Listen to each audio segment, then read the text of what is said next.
Star Fox 64 is my favorite video game. It's an arcade-style on-rails spaceflight shooter that will have you, Fox McCloud, and your gang of mercenaries make your way through branching paths, defeating as many enemies as possible until you finally take on the evil Andross. It only takes about an hour to beat, but the replayability of this game is unlike any other game I've ever played. The intricacies of challenging yourself to get higher and higher scores by mastering the game mechanics and discovering the game's secrets is what keeps me coming back to this game time and time again, even to this day. To me, Star Fox 64 is the perfect representation of fun in video games. And to my disappointment, we've never really had a true successor to the game. Yes, there are more Star Fox games, but none that took the on-rails Star Fox 64 formula and expanded or improved on it. We've had this, but that definitely wasn't an improvement. And so when I saw a trailer for a new spaceflight shooter, Chorus, I was pretty intrigued. The combat and flight mechanics looked pretty fun, so I decided to give it a chance and bought it. Would this finally be the spiritual successor to Star Fox 64 that I've been waiting over 20 years for? No, it's definitely not like Star Fox. But this game does do something pretty interesting. This is an open world spaceflight game. You'll be able to travel to multiple different open map areas where you will then fly to your main quest point and probably discover side missions or points of interest on the way. During most missions, you'll be fighting enemies with pretty unique combat and flight mechanics that are actually fun to play with. There's a drift mechanic that feels great to use, 3 different gun types that each have their strengths and weaknesses against different enemies, and then multiple special abilities you can use like a stun and charging attack that add to their variety and strategy of taking down enemies. All feels pretty enjoyable, until the novelty wears off. The open world and emphasis on story is kinda cool until you realize most of the side missions aren't very interesting, and the story, well, the writing just isn't there. Venerated Elder, we are honored by your presence. All embrace the great prophet. Be in chorus. Be in hell. Feels like this game got stuck trying to be 2 great games, and in doing so spread itself too thin. Which is a shame because I think they would have been pretty successful if they had gone one way or the other, and it could have turned out to really be an amazing game.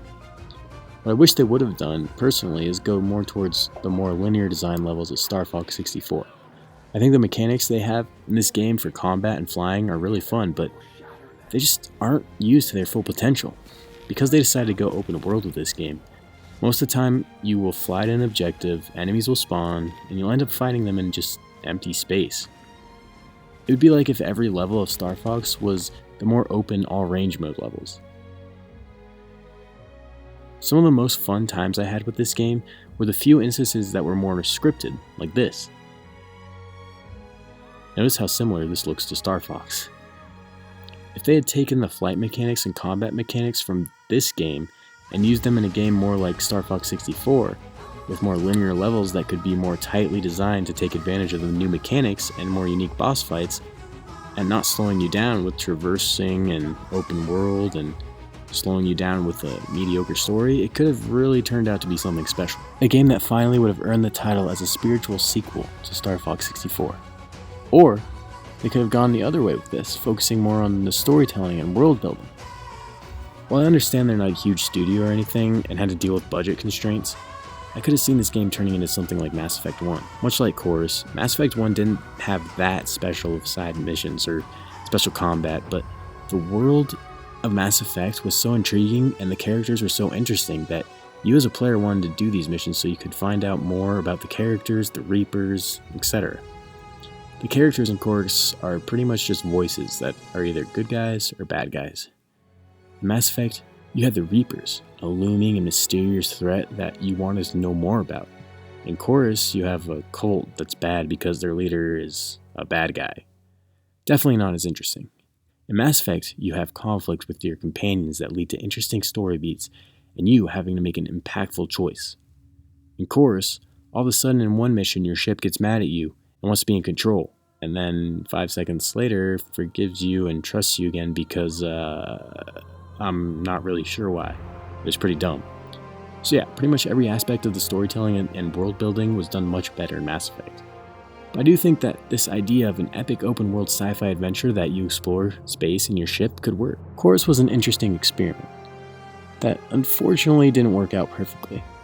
While it's entertaining and maybe worth picking up if it's on sale, it's definitely not something I'm going to go back and play again. While I do think Chorus will be forgotten, it might serve as an important stepping stone for the next great game that might take inspiration from the mechanics in Chorus and apply them to the Star Fox formula. Or for a game that might take the open world spaceship idea from Chorus and add great storytelling like Mass Effect. It definitely introduces some good ideas for other developers to take inspiration from. Who knows where those ideas will lead. All I know is that I still have to keep waiting for my proper sequel to Star Fox 64.